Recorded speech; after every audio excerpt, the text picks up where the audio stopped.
là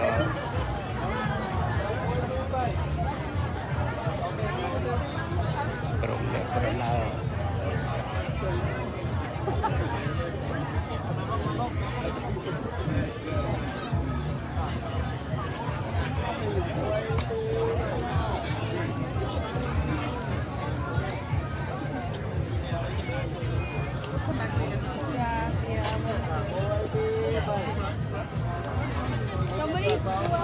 crom nè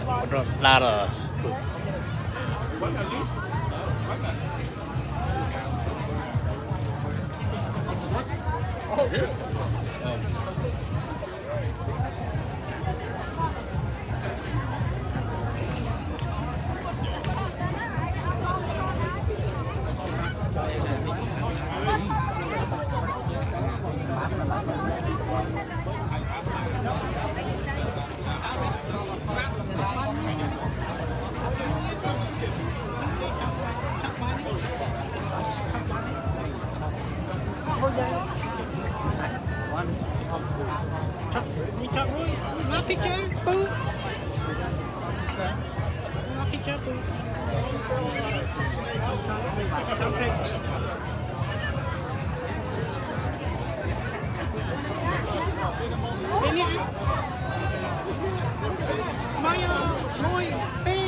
Dad, you gotta wait.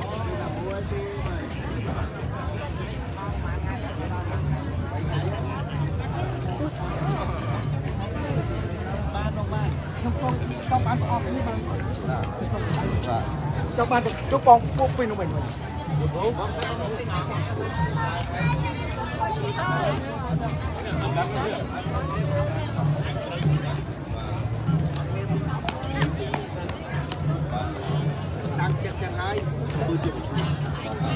Như người ta mà dân luôn biết tiện tôi mình mau Sophie đài hàng nó chặt hàng Sophie nhà tiện này qua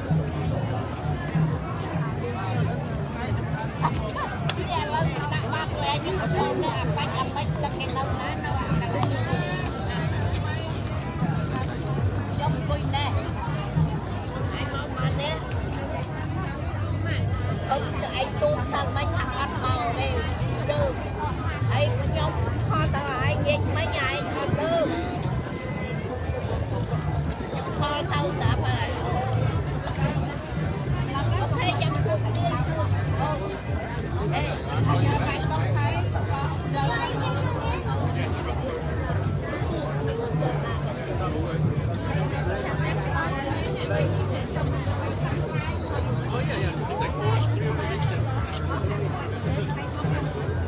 Cho nó đồ nó mới mà quay muốn một cái gì nào nó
hello everybody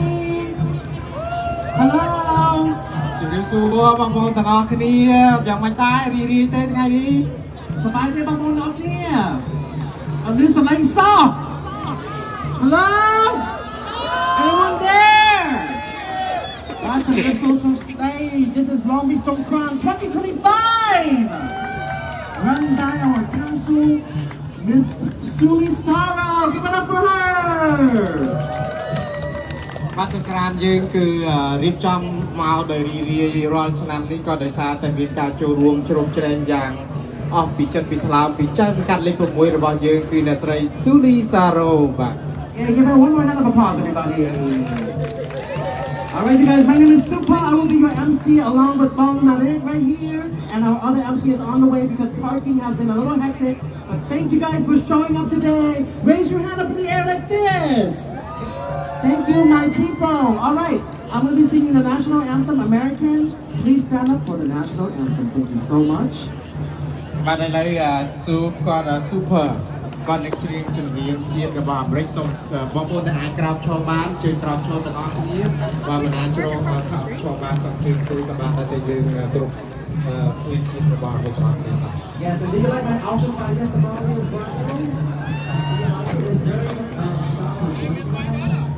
All right, here we go.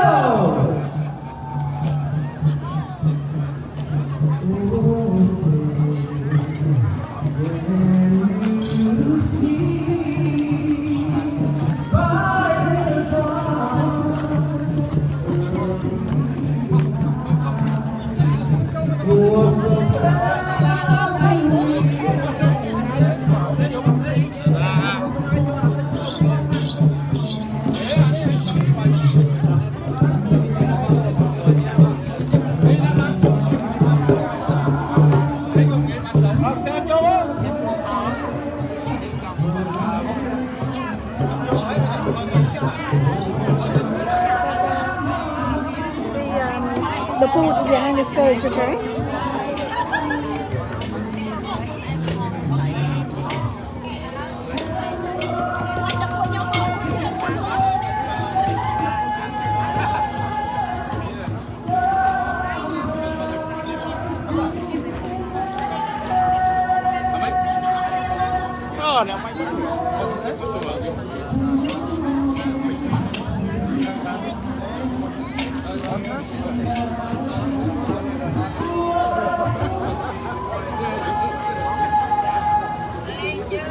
Bỏ bạn ngay rồi.